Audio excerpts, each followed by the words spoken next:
Hi everyone, we're going to start now. Sorry for starting 5 minutes late. For those of you who've kind of received mixed messages, apologies for that.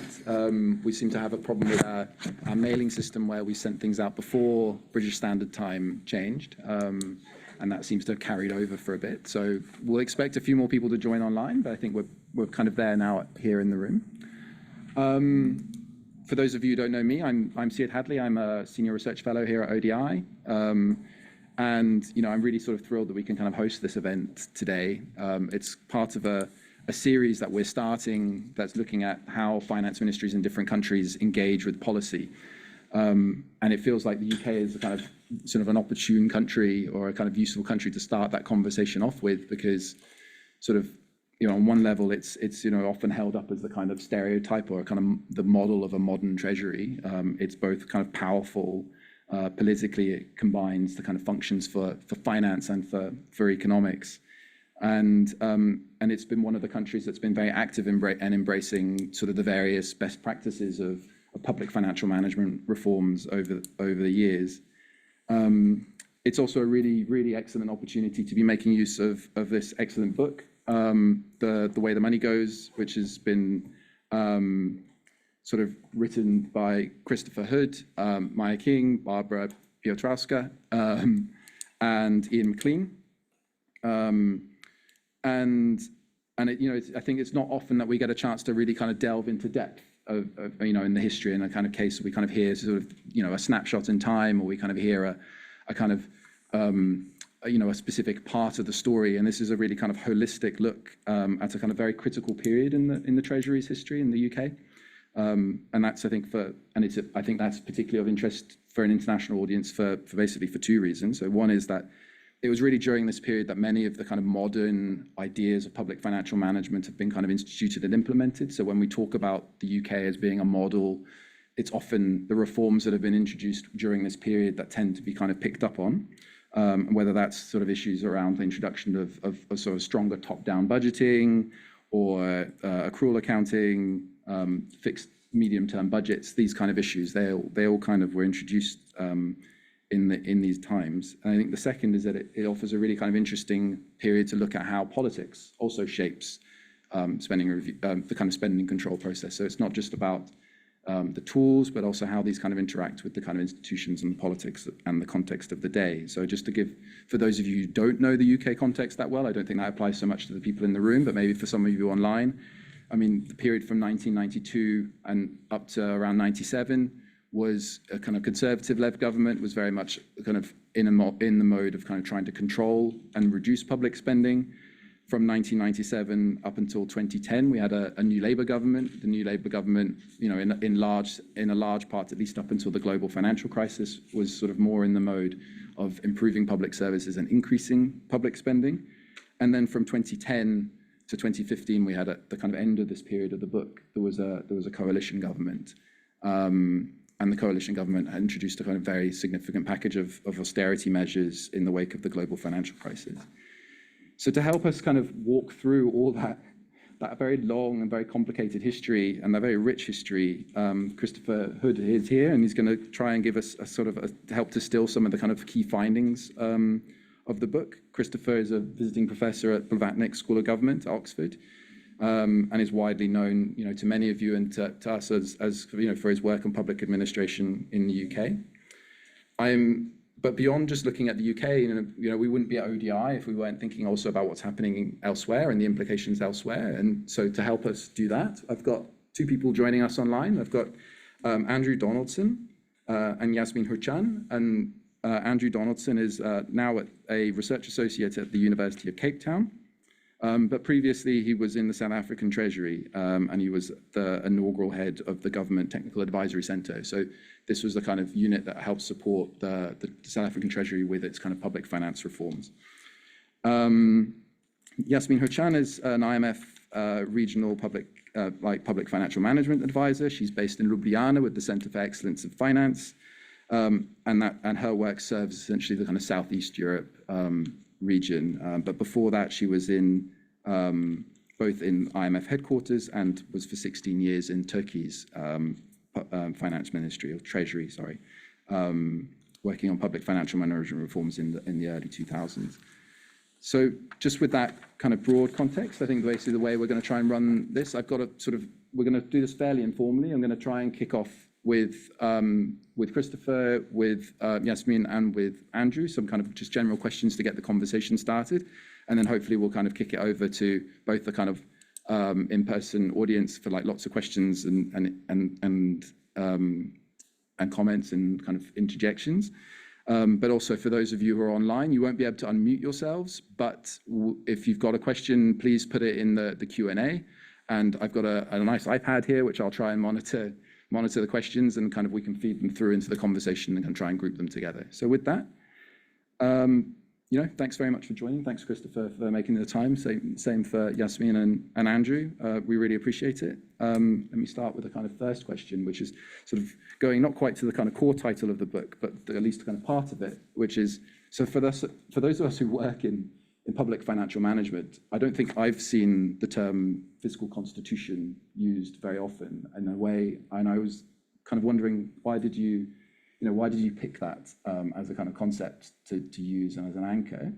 And in the book, you did kind of lay out some of the kind of more permanent features of that fiscal constitution. Maybe you could kind of give us at least a kind of brief insight into what those are.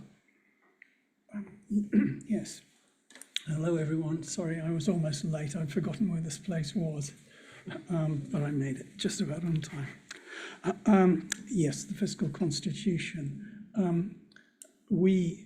My colleagues Barbara and Mayakan had their own versions of this, but it came about, I think it's explained on page 15 of the book, chapter 1, that we took it from the excellent work of Martin Daunton, and I would recommend that to any public financial management specialist. He wrote a brilliant economic history of how the tax system developed in the UK in the 19th century and also in the 20th century. And it's built around this idea of a fiscal constitution, a set of practices, attitudes, institutions that in some sense fit together and make a set. Also, the one team member who's not present today, Ian McLean, had written about the constitutional aspects of sub-state relationships, comparatively speaking. He's one of the world experts on all that. And for him, that's also a key aspect of constitutional analysis. So that's why we took that concept. We thought that it was useful to look at various practices and institutions that in some sense form a set.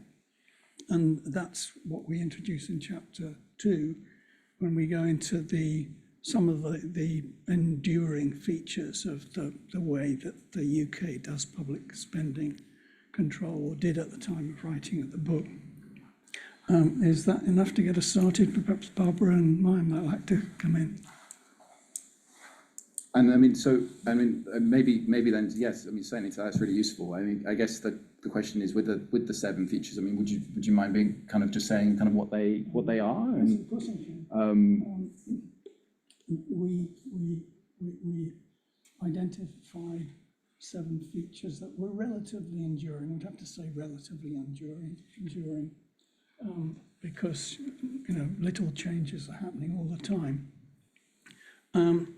And the first one we had is what I guess anyone, particularly from other European countries, would notice, namely the fact that the fiscal constitution is only partly codified. There are lots of rules of one kind or another, standing orders of the House of Commons, statutes, Treasury rules and the like, but that there isn't really a single place where it all comes together. There's no equivalent of organic law or American Constitution, and that's the first thing that I think anyone from overseas picks up about the UK system. The second feature that we talk about, hang on, I'm going to need to get the specs.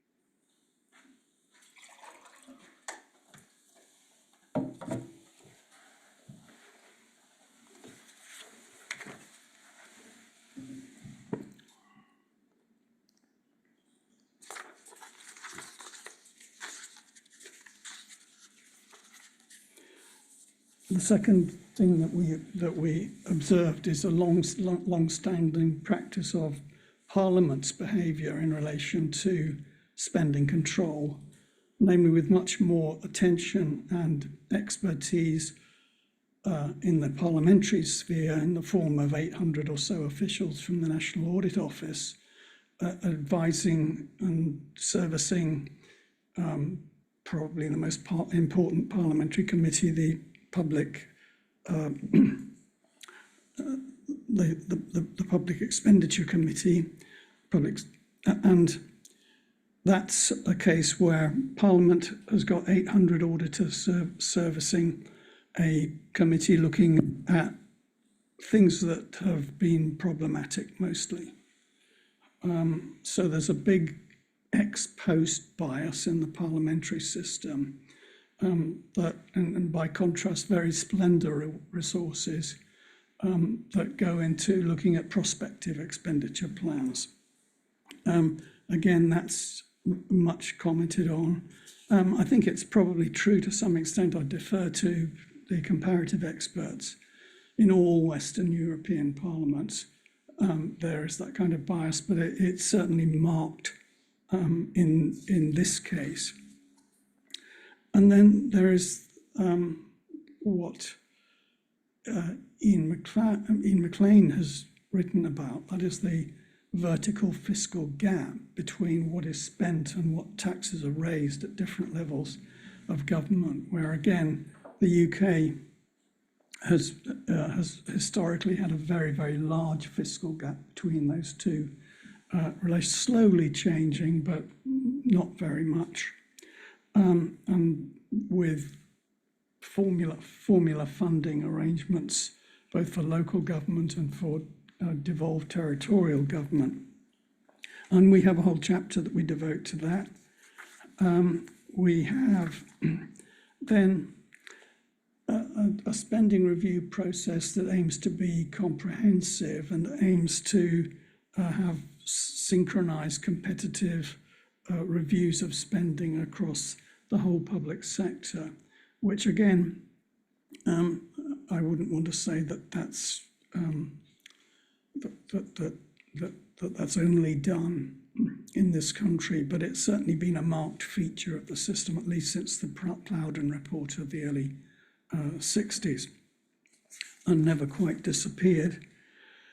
Then we've got what Sia just mentioned, a system that formally comprises a top-down fixed envelope approach to spending allocation, i.e. the idea that the Cabinet has to first decide on the size of the overall fiscal envelope before you then have a zero-sum game to get at components of that. Again, it doesn't work always like that. You'll find various examples in the book where that principle is dramatically breached, but that's something that is a feature of the system, and certainly some of our interviewees, many who had been around over the whole period of our book, The Old Stages, thought that was the most important feature of the budget management system in the UK and the most important change that had occurred over our period. And then we have what's known as the Haldane principle, which is that the spending bids by departments are reviewed by the department that's responsible for levying taxes. An idea that you'll find in the 1919 Reconstruction Committee, when a number of individuals were looking at how to reorganize the government after the First World War. And that was the Haldane Committee, and we call that the Haldane principle. You bring taxes and expenditure under a single roof. You make the same minister responsible for both taxing and expenditure, and that's arguably a way of bringing those discussions together. And then finally, we've got the famous porthole principle, which is that at the centre of the finance ministry, you have a small unit that's responsible for making overall plans and working the spreadsheets that the Treasury has for every expenditure review. But around that system, you also have a set of teams, as they're now called. They used to be called divisions, monitoring and interacting with individual departments or groups of departments. And the idea is that way you get a mixture of a bird's eye view from the central unit, the GEP, General Expenditure Policy Division. Sorry, I'm late. And on the other hand, you get knowledge of departments from the departmentally specific teams, and those two units are in tension to some extent. Although I came across one Treasury document that described it as like military organisation, like the distinction between a general staff and line regiments, and that person seemed to think that was the kind of comparison. So those are the 7 elements that we picked out as relatively enduring, relatively distinctive about this constitution. And as you can see, they take us out, not always, but they go beyond looking at the Treasury alone. You're looking at the relationships between the different actors in the system, Parliament, departments, etc. So that's what we mean by a constitution, and that's what we mean by the 7 elements that go into it. Again, I'll turn over to my colleagues. What have I missed? No, thanks. That's super, and I think it's really helpful to kind of get that kind of bigger picture. And I think it's also, I think a couple of things I thought were like a real reflection for me. One is the inclusion of local government kind of very centrally in this kind of concept. I think that is quite a different thing than we would tend to do in our kind of space. So it depends on who you talk to. And the other is the kind of description of the porthole principle is, again, something that's sort of fairly broad and enduring, but not something that is necessarily kind of described or actually talked about all that much in the public finance literature. Again, sort of just very notable.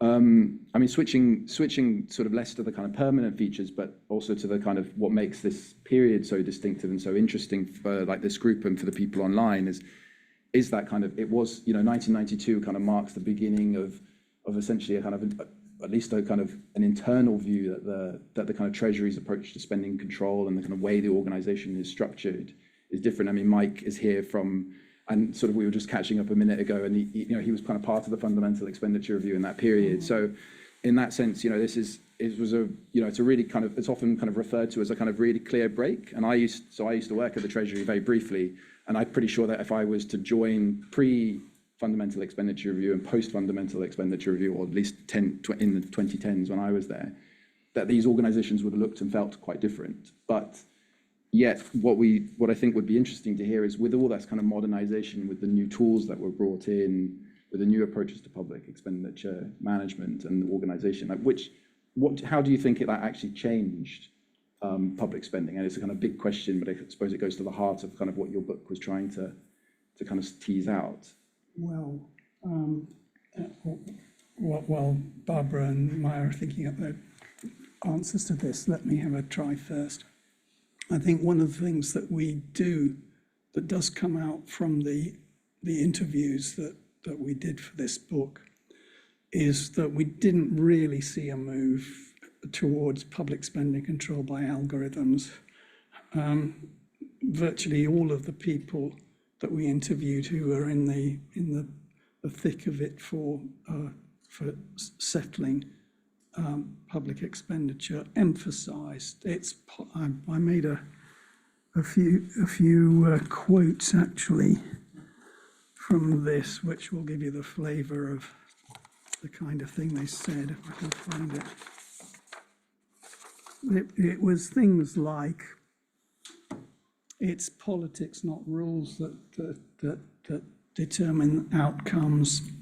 It's all about people and personalities. I remember another interviewee pressing this point, and that was very much a feature of the process. The one interesting exception is precisely the devolved government aspect of it, where you have a system intended to be temporary, that had been set up in the 1970s ahead of a referendum on devolution to Scotland and Wales, which was expected to produce a yes vote.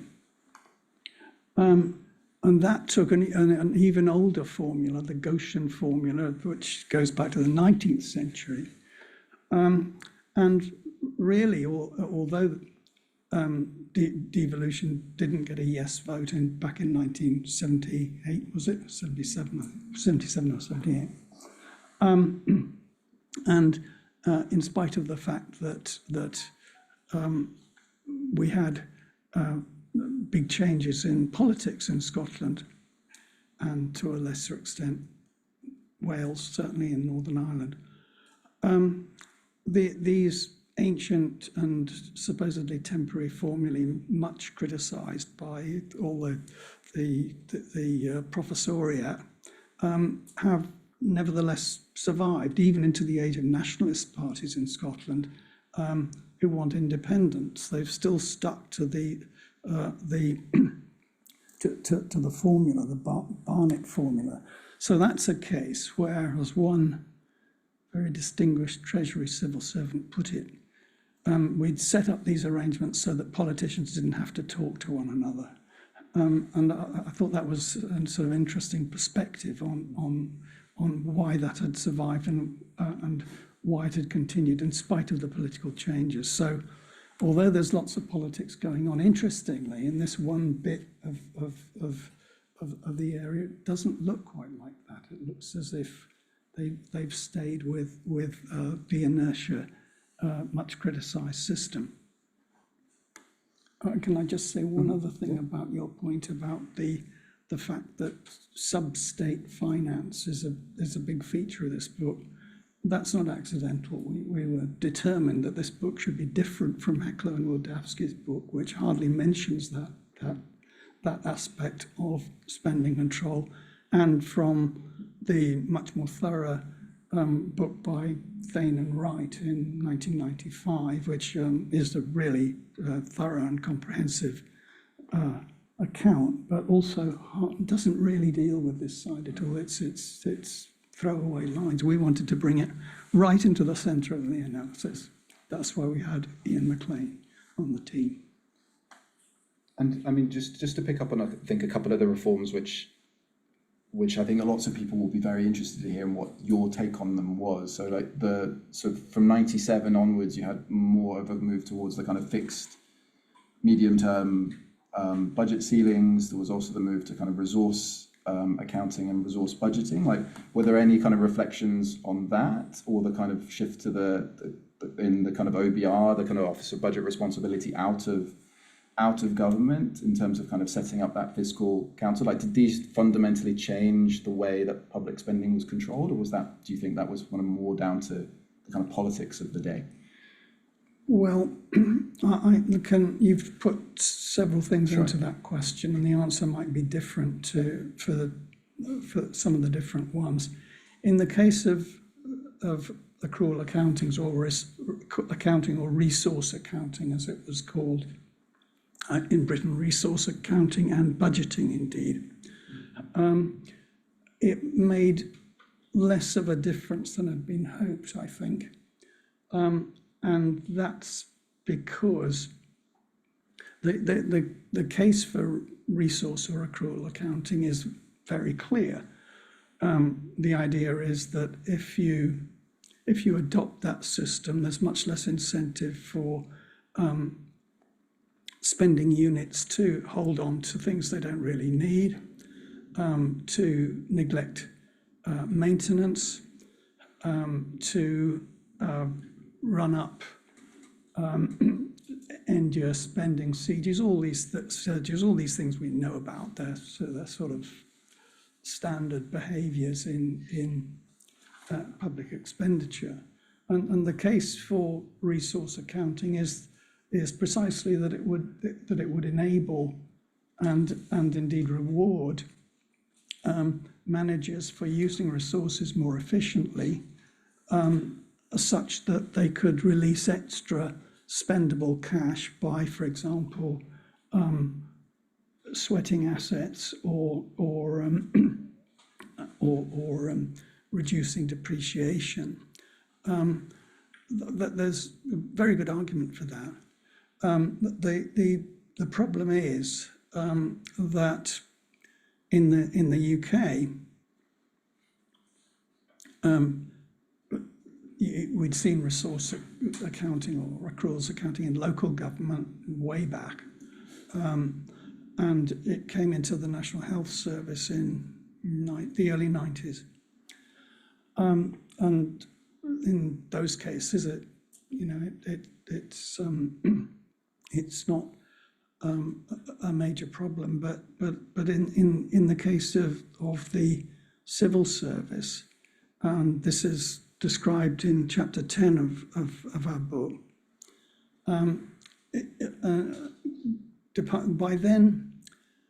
By the time that resource accounting and budgeting came in fully, the money was beginning to run out.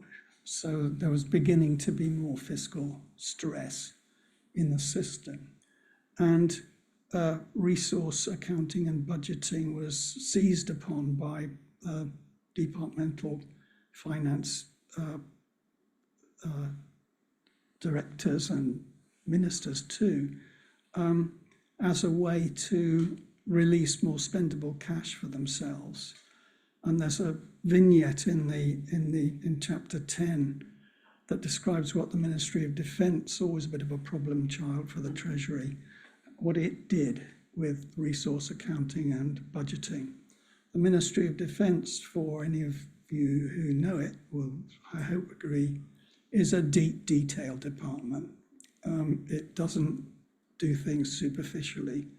And its finance unit went into the rules of resource accounting in great detail, taking very careful advice from the Treasury. And a month or so before the Iraq War started, note the timing, it presented its spending team, which it took totally by surprise, so it is said in the reports that I've read and in the people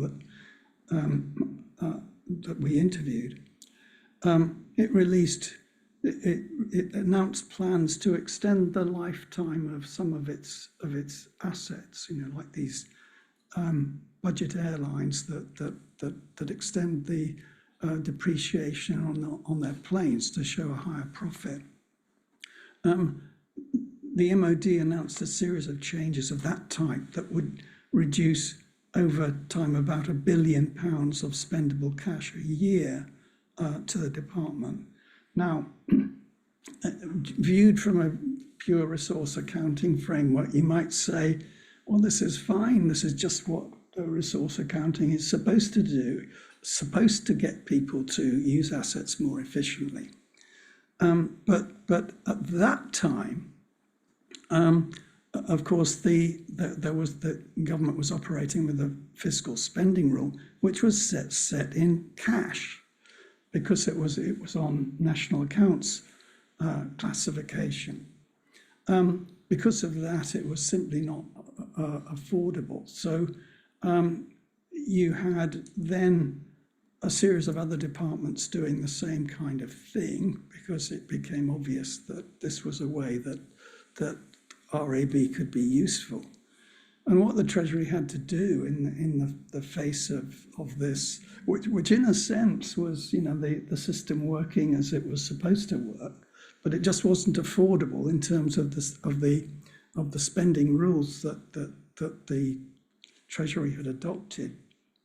So what the Treasury eventually had to do was to have separate control totals for cash and near cash. So you've actually destroyed the incentives to use assets more efficiently. So great idea, but the way that it worked out was not successful. And because the Treasury put up these spending walls to stop the cash running away, that was a big idea that didn't have a big effect, but it was still bitterly remembered by many of the Treasury people we interviewed, even 15, 20 years later. So that's an example of one of the big ideas of how to make public spending better organised, not having quite the full effect that was hoped for. I mean, there were some things that it definitely did deliver. It meant that we could have whole of government accounts of a reasonably sophisticated nature, and that's very important information if you're interested in, what the prospects are for the future and what the balance sheet looks like. But as I say, the budget, it was the budgeting bit of resource accounting that brought the system down, and it's still, and I think it's still in that state as far as I know.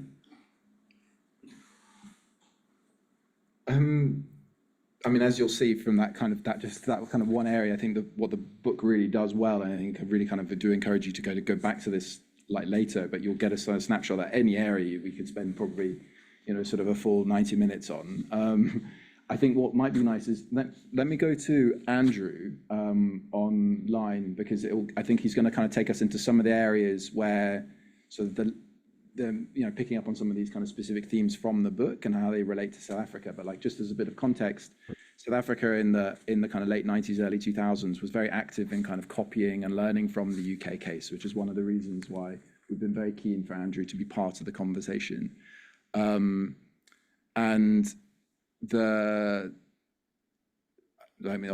me check. Is Andrew online? Yeah. Hi, Andrew. Sorry, I couldn't see your picture.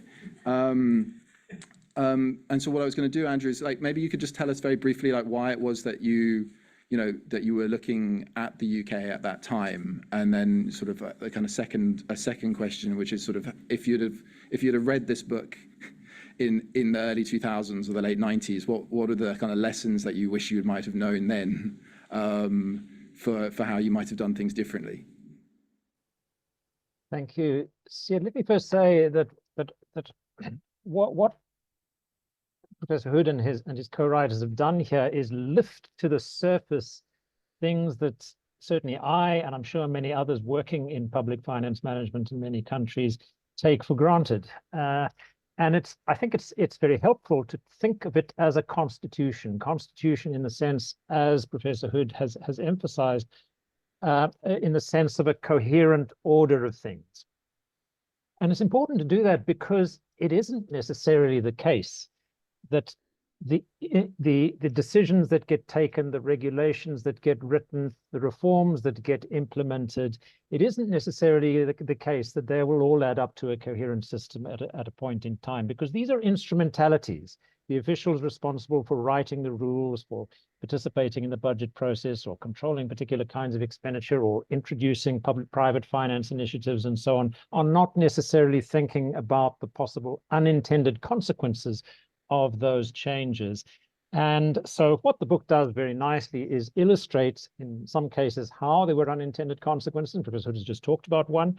But there are also sometimes tensions or trade-offs in the systems that we adopt. So, for example, comprehensive expenditure reviews, clearly a strong feature of the UK system, and Sid, we certainly in South Africa in the late 1990s, as we began to talk about the huge shifts in priority and restructuring of spending that had to happen, bringing together fragmented fiscal system, 14 ethnic authorities, different education systems, but also a shift to a new government with very different priorities, shrinkage of its defense spending, expansion of its social commitments, progress towards greater equity in social investment, and so on.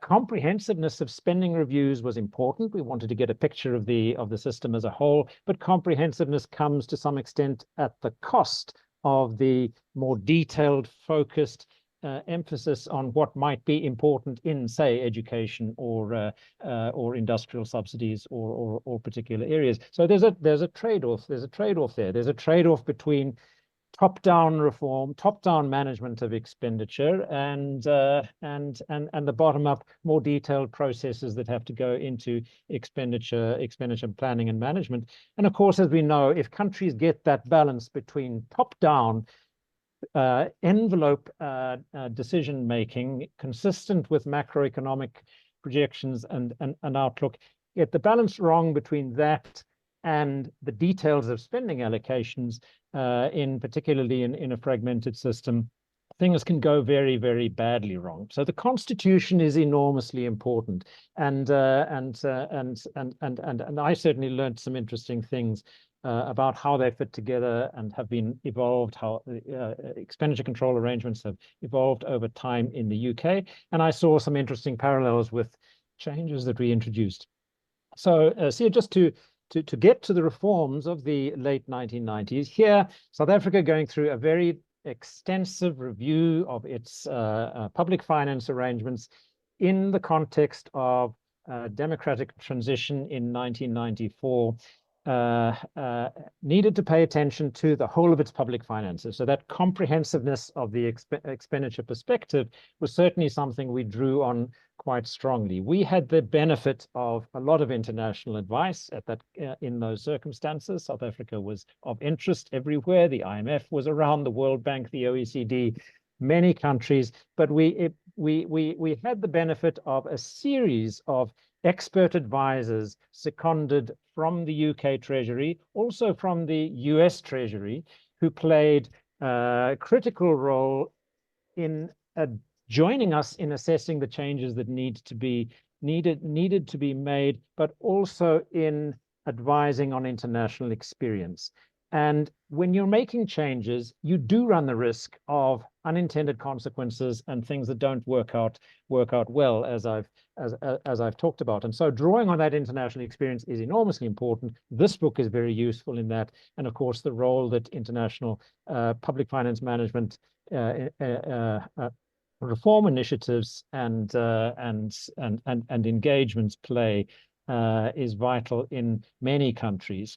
I'll just talk about two or three things about things that we might have got done better. This was your second part of your questions here. If we had known a little more, and one of them relates to resource accounting and the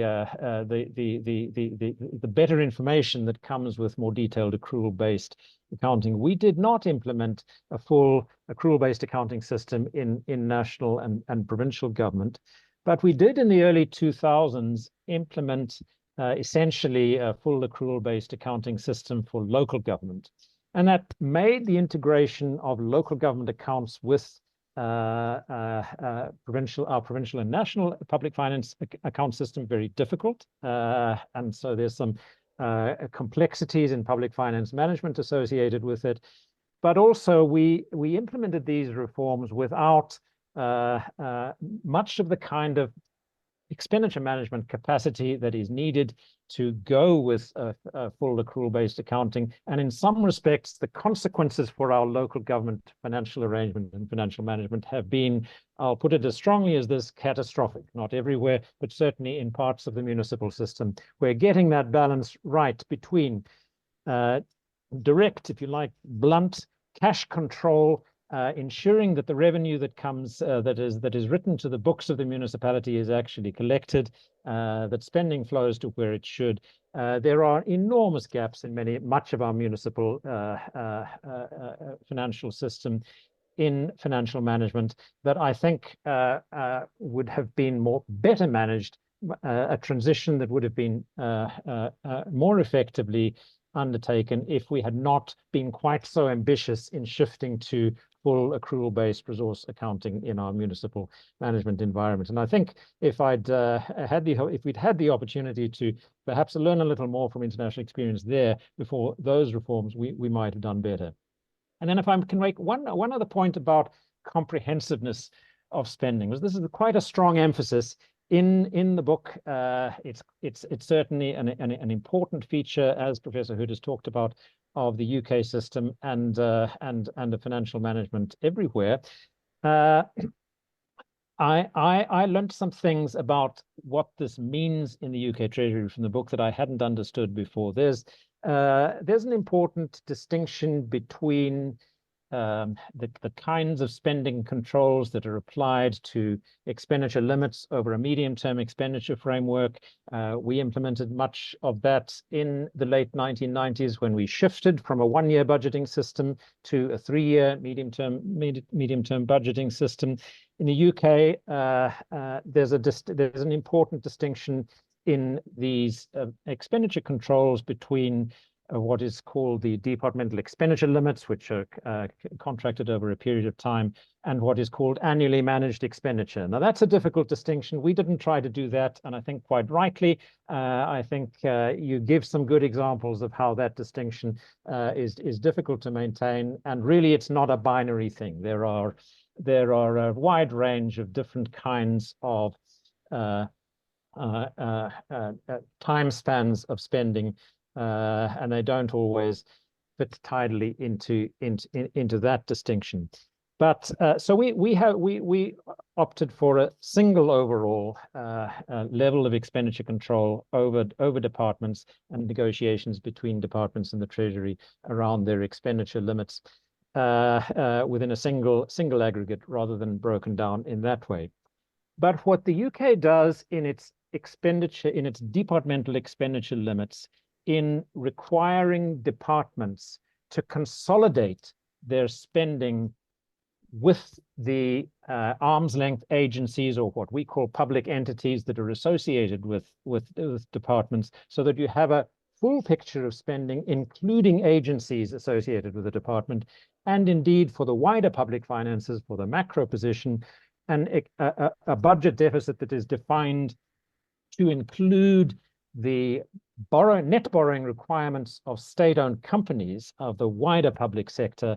That's a reform we've not done, and we would be in a far better place relative to our present debt management position. We would be in a far better place in respect of the imbalances in remuneration levels, in controls over expenditure and inputs, and in the overall control of public expenditure if we had implemented expenditure controls across departments, consolidated with their entities, and in a framework of debt management in which net borrowing requirements of state-owned companies was part of the public sector borrowing requirement as defined and as the headline deficit.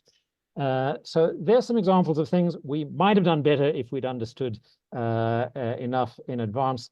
But I do want to say there's a lot more to expenditure control and a lot of interesting examples of the kinds of things that can assist in getting things right.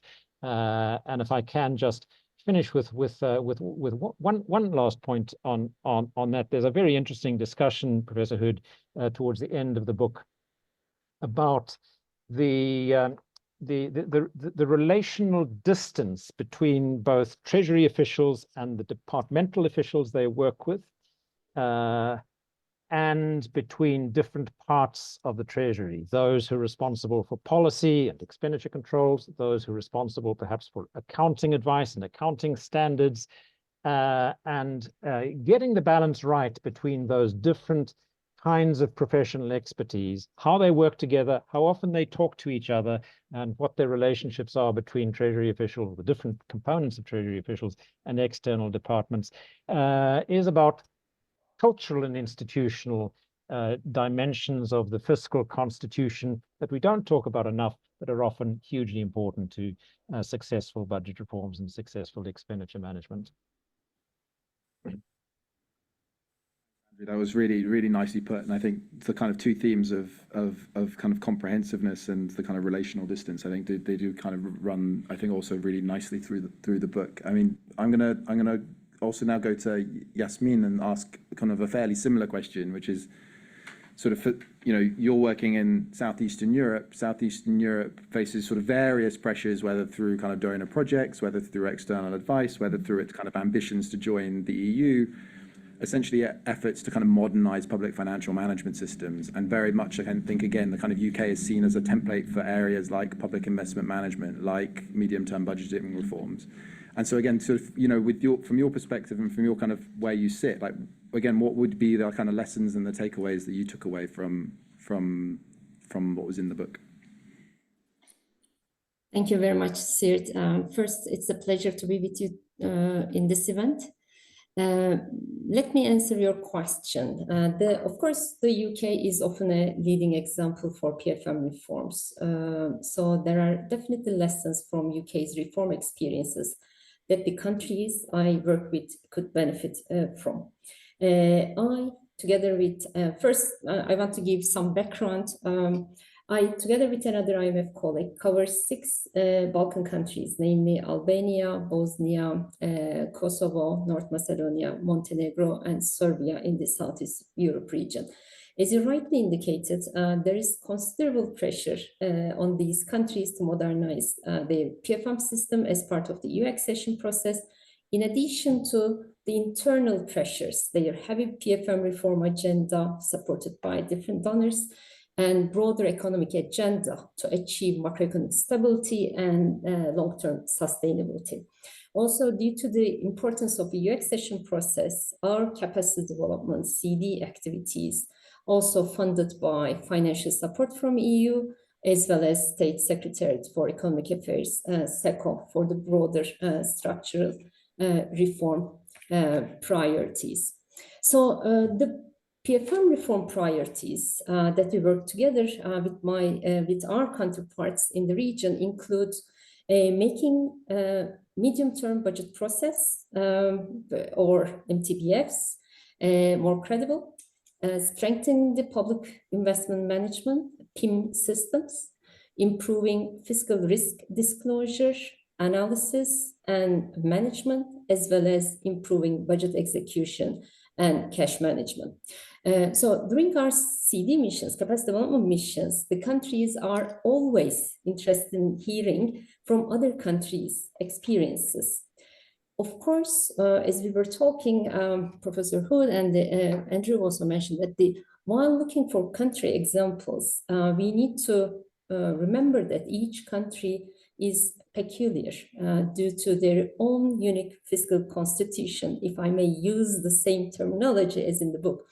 So their political, bureaucratic structures, administrative culture or traditions, and their formal and informal rules and procedures vary significantly. One reform step or method working well in one country might not work in another country. Having said that, if we understand the reasoning behind and the motivation behind these reforms conducted in different countries, we can learn or inspire from these examples and adapt some aspects of these reforms into the local country context. So in that sense, the book is also very useful.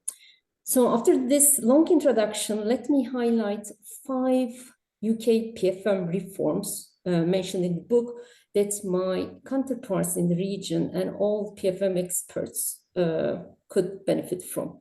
First reform is public investment management, as you rightly said, Sirt.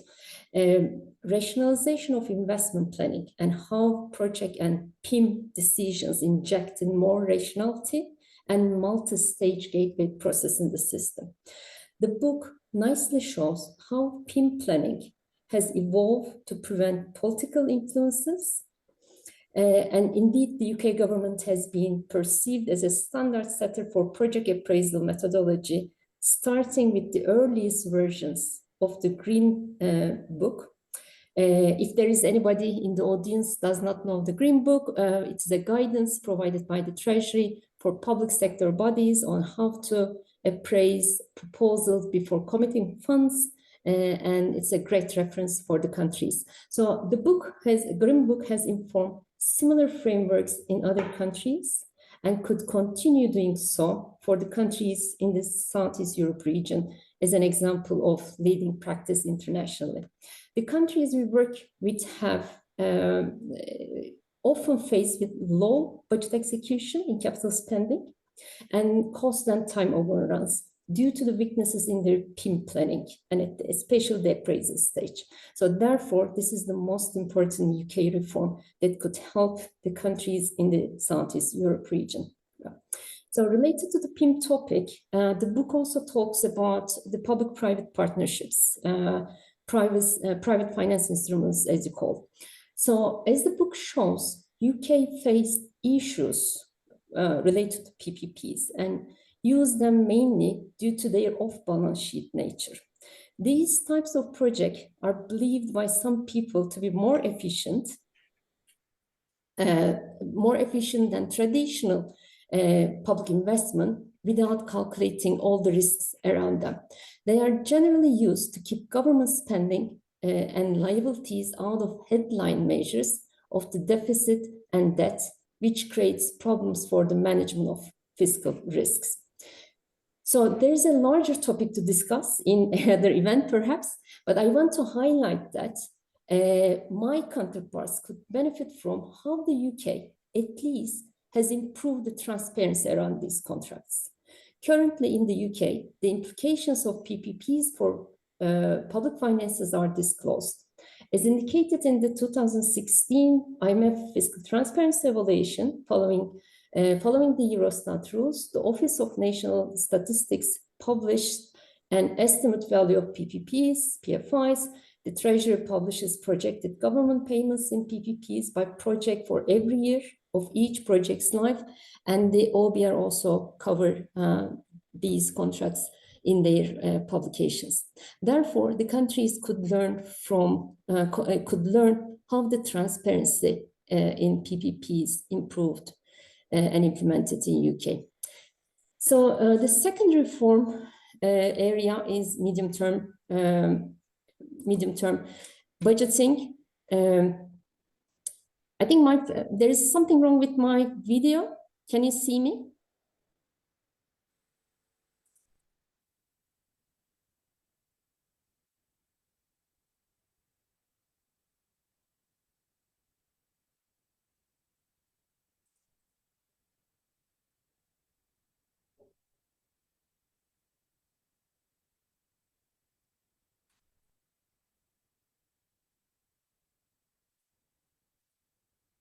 Okay, can you hear me as well? We can hear you well. Okay, good. The second reform, I was talking about the medium-term budgeting and MTBF. The strategic top-down planning needs further strengthening in Southeast Europe region. Therefore, the UK's long-established multi-year budget framework, or MTBF, based on multi-year spending agreements undertaking during comprehensive spending reviews, could be an example for the countries working on the MTBF reforms, including baseline estimates. Many of my countries also interested with these baseline estimates nowadays. So the 2016 IMF Fiscal Transparency Evaluation again shows that the UK has a strong record of delivering its medium-term commitments on the expenditure side. In addition to budget preparation stage or MTBF reforms, during the budget execution, the countries could also benefit from in-year budget controls and the carry-forward rules implemented in the UK. There is generally an end-of-year rush in budget spending in the countries that we work together with. So the UK's end-year flexibility and carryover rules in that sense could be really helpful to look at. Our counterparts or yourself joining us today might want to look at the consolidated budgeting guidance published on the HM Treasury website on this topic. So third reform area I would like to highlight is related to categorization and classification issues. The book nicely also shows how creative classification, Professor Hood also mentioned that creative classification has been persistent in the UK system, and it was heart of the developments in public spending over the period. So this is true in other countries as well. Categorization and classification problems can be created intentionally, as indicated in the book, but they can also be the result of limited knowledge on the subjects. Regardless of the reasons behind, they avoid governments take better fiscal policy decisions. In the region, there are also, in the Southeast Europe region, there are also sectorization or categorization and classification issues, especially related to categorization of some public corporations and adequate classification of capital spending. On the classification issues, the book nicely shows how standardization through adapting the international standards, in UK case ESA 10 and Eurostat procedures, resulted in the removal of discretion over statistical definitions from the Treasury. So similar footsteps towards implementing the international statistical standards will also help the accession countries solve their classification-related challenges. Also, on the categorization or sectorization issue, the Office of National Statistics institution categorization exercise can be useful for the countries in the region. The sector classification of bodies assessed by the ONS is published in the Sector Classification Guide. The Treasury also publishes a guidance note on sector classification. So these issues and the UK's experience covered by the book and useful material shared by the Treasury and the ONS could be really helpful for my counterparts in the region. Fourth area is the Office of Budget Responsibility as an example for Fiscal Council.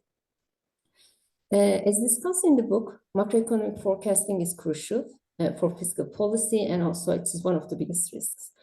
Since fiscal councils are required for member countries under the EU rules, the accession countries are also interested in these watchdog institutions recently.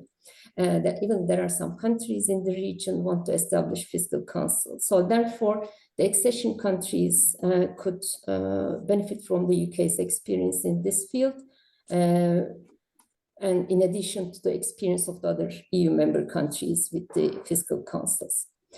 And fifth area, last but not least, the number of detailed manuals, guidance notes published in the HM Treasury page is something to learn from.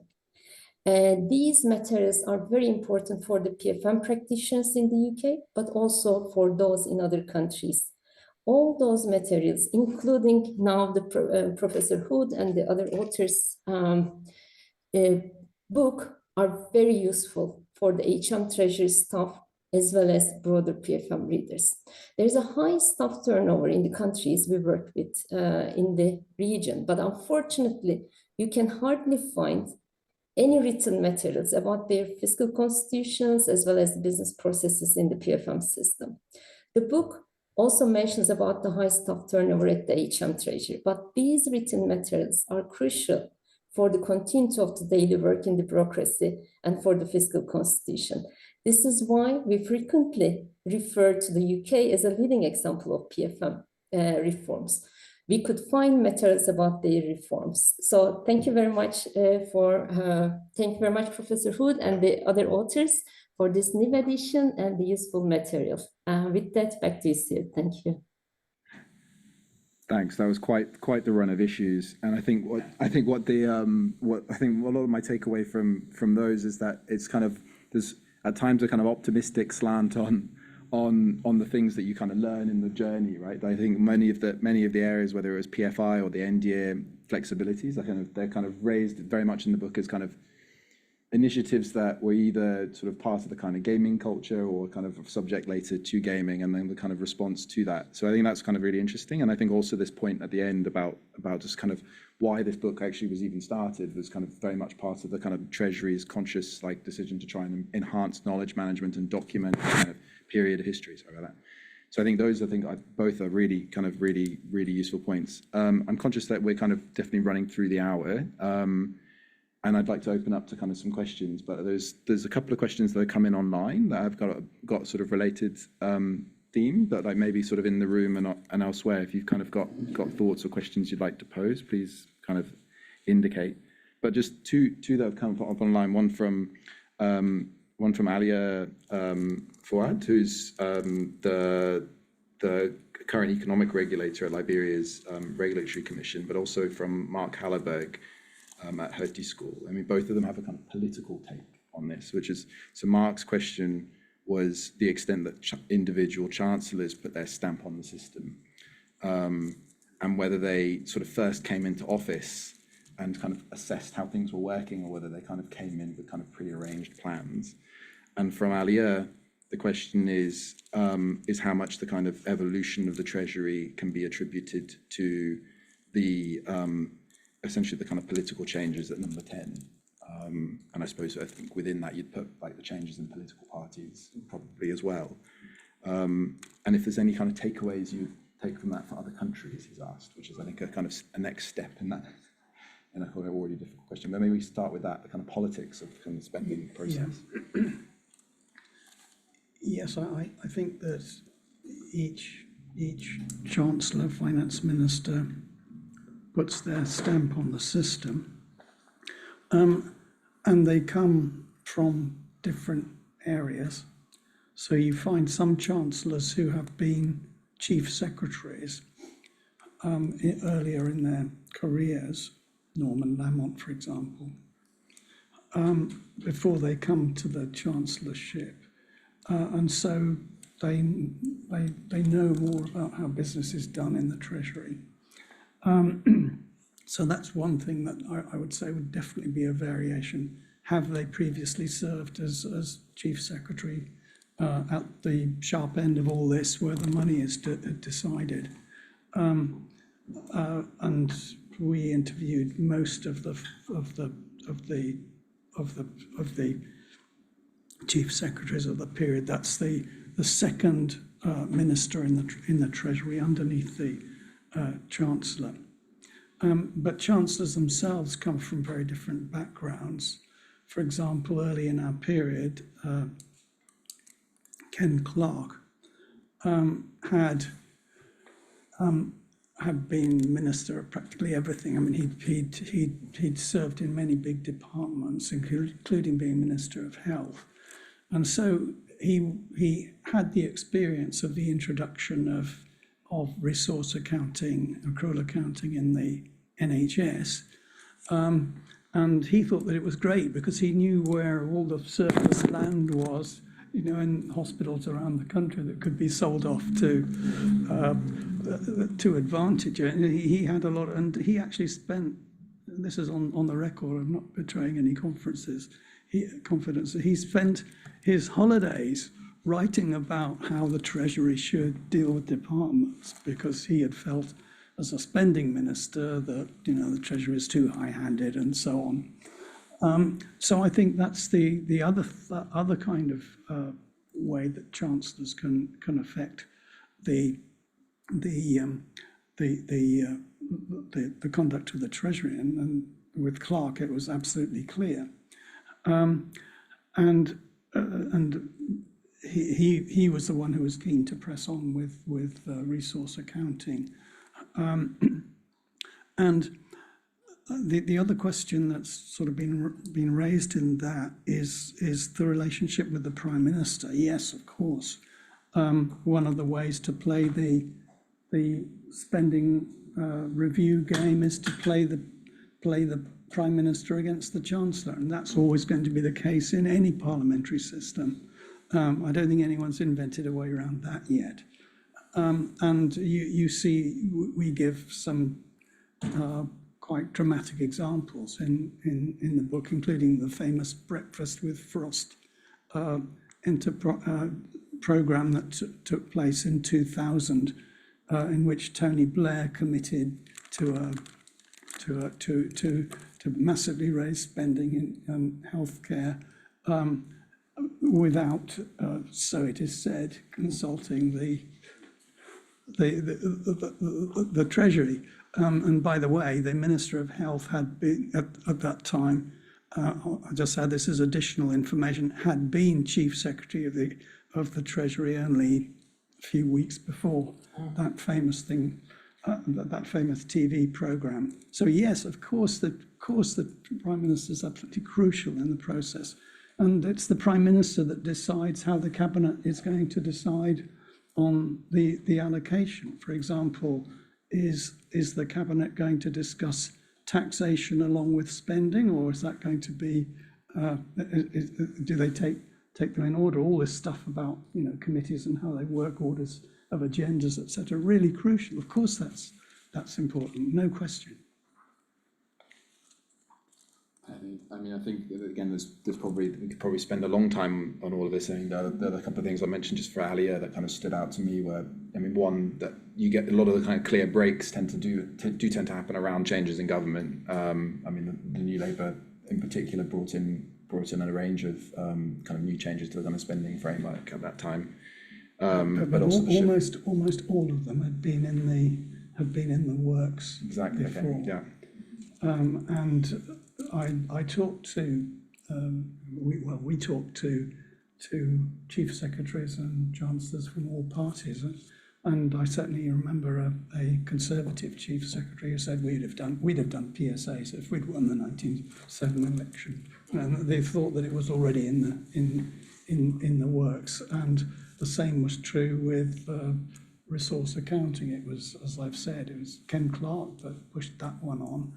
But it was under the subsequent New Labour government that that it actually came into operation. Any other questions? Go on, Philip, and then Mark. So Thane and Wright in their, thank you. Thane and Wright in their book, Passing Judgment. I think both at the beginning and the end, they're sort of saying these are the questions that we're using to interrogate Treasury between 1976, I think, and 1992, and are very clear that in their assessment, this is sort of a record of failure, that what Treasury tried to do, and by any measure that you could apply, things didn't work. And you in your book sort of refrain from passing judgment, as it were. And I was wondering, and this is mostly for you, Christopher, were you not tempted to gloat a little bit? Because you were writing about new public management in the 1990s, and if you're reading the book, almost everything that is new public management that was happening over this period ended up not working and ended up being discontinued or very strongly changed. That would have been an amazing opportunity at the end for you to say, I could have told you this a long time ago. Or is it that maybe Barbara and Maya stayed your hand and said nobody cares about new public management anymore and we don't even know what that means? Thanks. Mike, you had a question as well. I'll come to you, Adrian. Yes, it's partly to try and introduce a bit more of an international dimension. Let me say that I recognize a lot of things where Professor Hood said about the importance of the minister coming in. Following on from Ken Clarke, of course, we had Gordon Brown. Ken Clarke was laid back, delegated, set the agenda, don't bother to do anything else. Gordon Brown wanted to do it all himself. Treasury officials weren't able even to talk to their opposite numbers in departments. And that was a big change. But I wanted to pick up on one other thing you said. I'm not sure if we realize in the UK just how flexible our legislative framework is. I mean, in my last 5 years in the Treasury, where I had sort of 30 odd years, I was head of the UK Debt Management Office, and our legislation basically had some very high-level objectives, and I could do what I like, providing I could sort of vaguely link it to one of those objectives. Yes, there's very strong ex post audit, which is with the PAC, which is very important. But many of the countries I work with around the world, and I particularly have in mind Latin America, Southeast Asia, have a highly detailed legislative framework within which they have to operate. And when they think about reform, they start from the legislation and they write policy papers that are all about the legislation. And the contrast between that and the UK, where we decide what we want to do and then wonder if we need any legislation to allow us to do it, is very stark. South Africa is probably nearer to the UK than some of the countries I mentioned. One thing, and of course I'm biased in this, having been in the DMO where we integrated debt and cash management, and that's one thing South Africa have done in the National Treasury very successfully. It's a problem, it's much more of a problem in some of the countries that Yasmin deals with, and I've been very pleased to be able to work with Yasmin a number of times in recent years, where there's quite a strong treasury that creates boundary issues. Here I'm talking, of course, about the treasury function rather than the Ministry of Finance, but there are boundary issues with the budget department, quite where the budget preparation and budget execution, how that divides. But one of the other boundary issues is that in many of these countries, recognizing the importance of debt management, that has been spun out as a separate directorate general level, which is sensible for managing debt, but at a cost of inadequate, often, coordination between the debt and cash management functions. So I know this is taking us slightly beyond the focus of the discussion today, but I think we need to think about the financing element of the expenditure as well as what's happening above the line. Sorry, that's not really a question. I can add a question mark at the end. Thanks. And then I think there's one question over here from Adrian.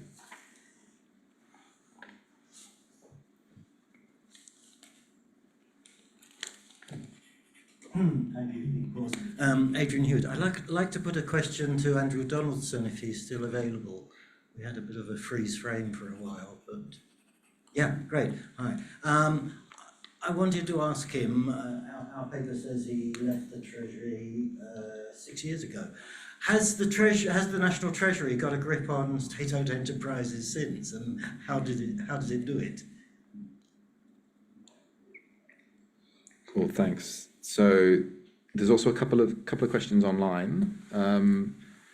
One which I don't think was as big a theme of the book as some of your past work was on digital, and sort of the kind of nature of the fact that more services are becoming digital, and whether kind of that came up in your conversations, and the issues around spending control and kind of spending efficiency.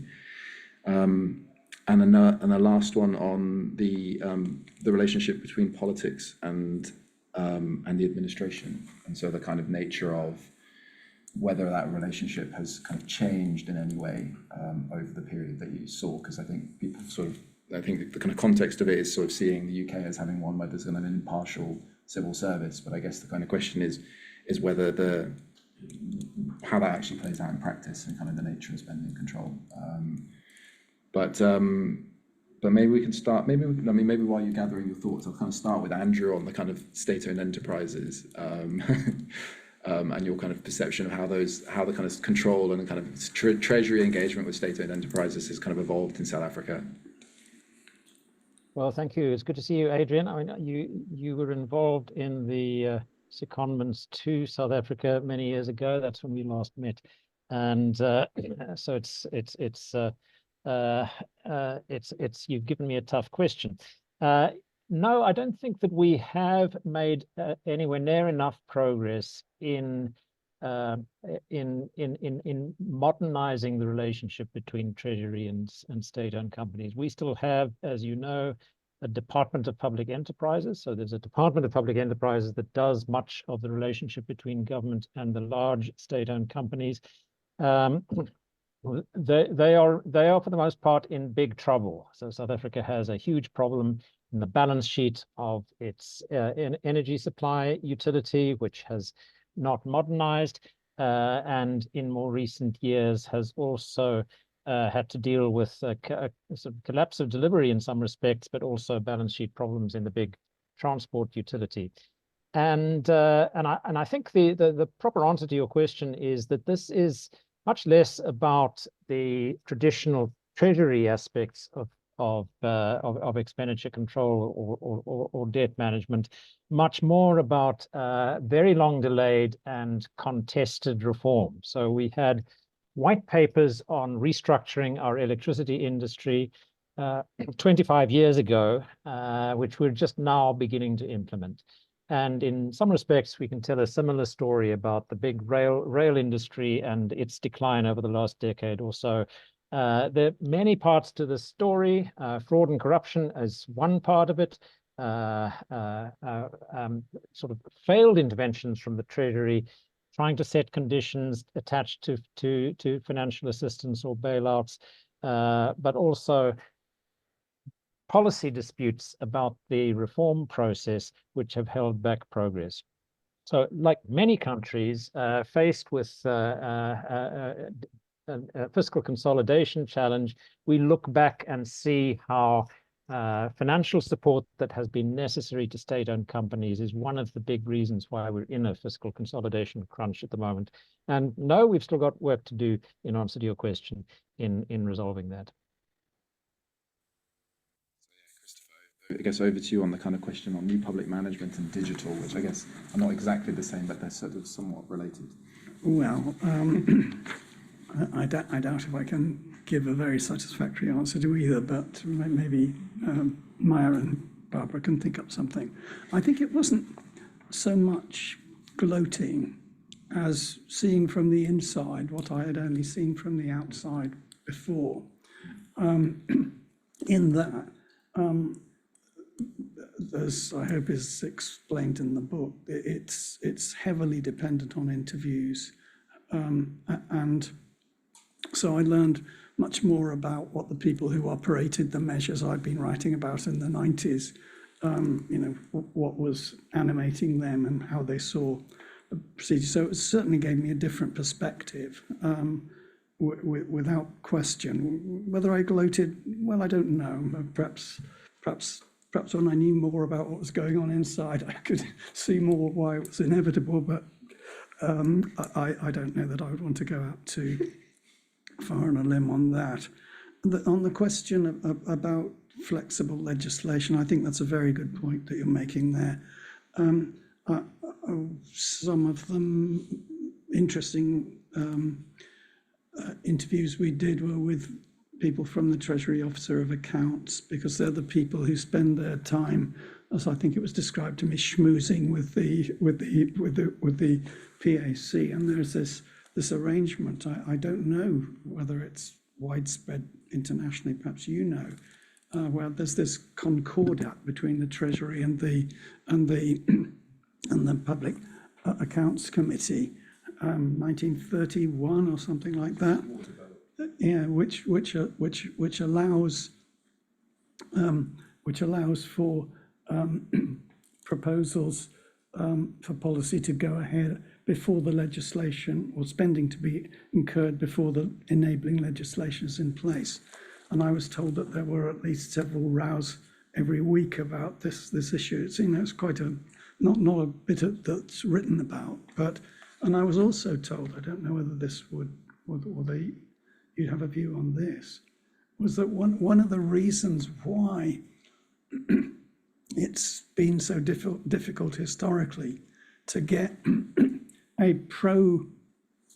proactive expenditure committee off the ground in the House of Commons is because of this cozy arrangement about approving new legislation, plus all the rest of the functions that the PAC has, some of which would have to be given up in the event of a strong Expenditure Committee being formed. I don't know whether you have a view on that, but I was certainly told that.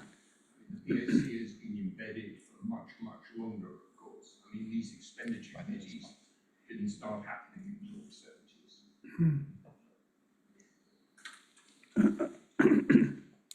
And, oh yes, the question about digital arrangements. I mean, our period went back to the early 90s, which is unimaginably far back in terms of technology. I remember interviewing one of the messengers, the human emails that were operating at that time. Just another world.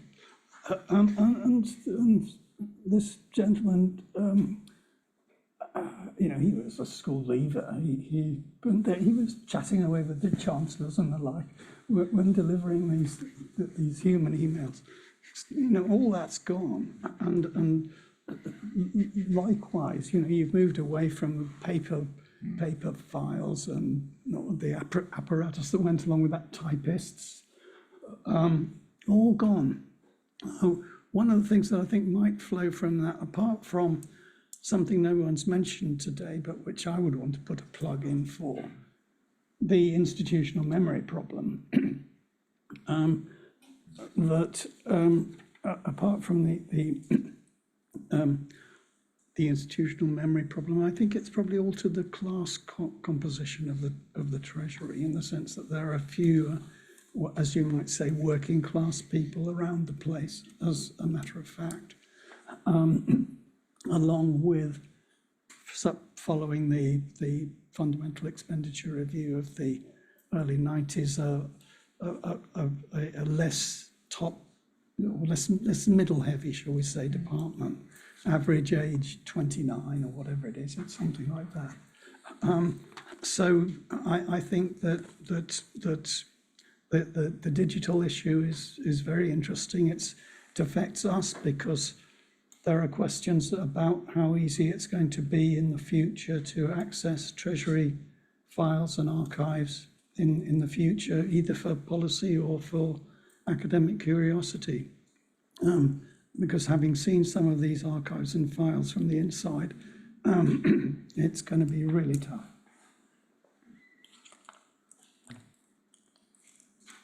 Okay, so we'll have one more question, I think, or okay, two if they're kind of related, but we're coming up to time, so keep them short. No, don't worry, you're not related, but the questions hopefully will be, and if not, we'll find a way to kind of answer them quickly.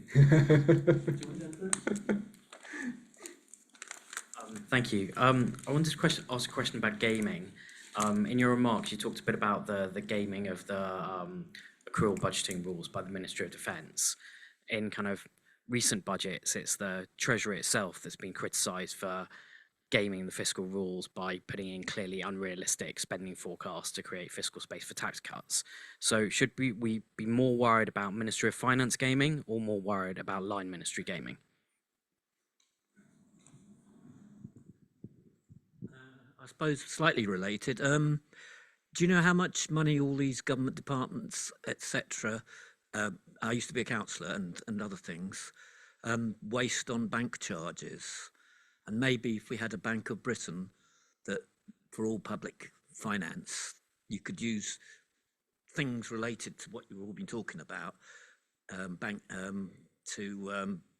see how expenditure, monitors expenditure through bank charges.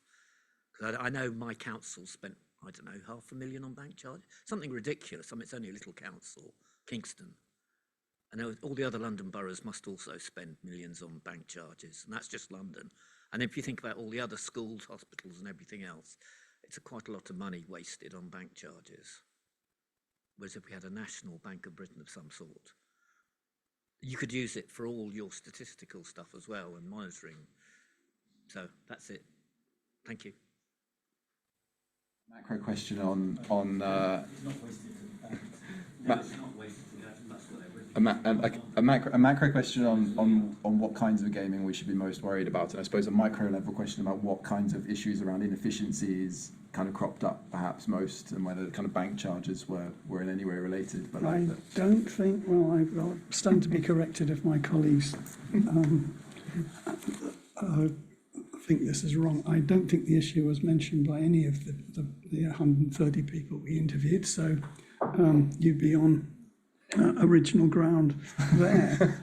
As far as the gaming issue, well, practically all of them talked about gaming in some way or another. It's a way of life in and around the Treasury, almost. And you know, they would talk openly about things like one fiddle rules. You know, you just got one fiddle into a spending review. You know, that was really honest. And in terms of types of gaming, yeah, I mean, one of the things that I think hadn't quite struck me anyway, I don't know about my colleagues before I got into all this, was that what we were continually doing was inventing new kinds of spending around the classification. So we begin with things like lottery money, not under Treasury control. So you created a new kind of public spending that isn't quite public spending, and then you've got you've got the private finance issue that's been written about so much. Another area of spending that isn't spending. Then we turn grant funding of universities and students into fees and loans, and lending isn't spending, so that doesn't count as spending either. And so what we see over this period is a continual invention of new types of spending on quite a big scale. Most of them get shot down in time, but by no means all. And there's always the risk that you're going to end up with the more fragmented system that doesn't have the same comprehensiveness that everyone says has been traditional about UK public finances. But I think there's certainly been a move away from that, and that might well be worrying. Brilliant, thanks. I'm going to draw this to a close, just mainly for the people online, so that they can, because we're at the end of the time, that we can more than continue this conversation outside for those who are in the room. And I'm sure there's kind of going to be lots to pick up on, not least the many anecdotes around fiddling rules and gaming, which is always a good topic for continuing. I mean, first, I just want to say, like, this, that clearly this is like a really, really important piece of work, and I think big credit to Christopher, Maya, Barbara, Ian for the work that's gone into this, and for a really excellent book. I think many people, hopefully this gives a bit of a flavour for what's in it, but ultimately that if you're interested in UK public finance, this is going to be a really fantastic resource. Second point, as I was saying, if you've kind of enjoyed the kind of spirit of this conversation and the kinds of things that we're looking at, if you're interested to engage in that kind of future conversations and kind of further events as part of the series, the next set will be closed door. So please just get in touch with myself or Danielle Cerebro at ODI, and we'll include you in the mailing list as we kind of set that up. But we're kind of moving away from a kind of public event kind of approach, and we're going to have more kind of closed door, lets a bit more interaction with online audience as well. And then, finally, I guess just to say thanks for everyone making the time and for joining online. I know many people have joined from all over the world at different times of the day.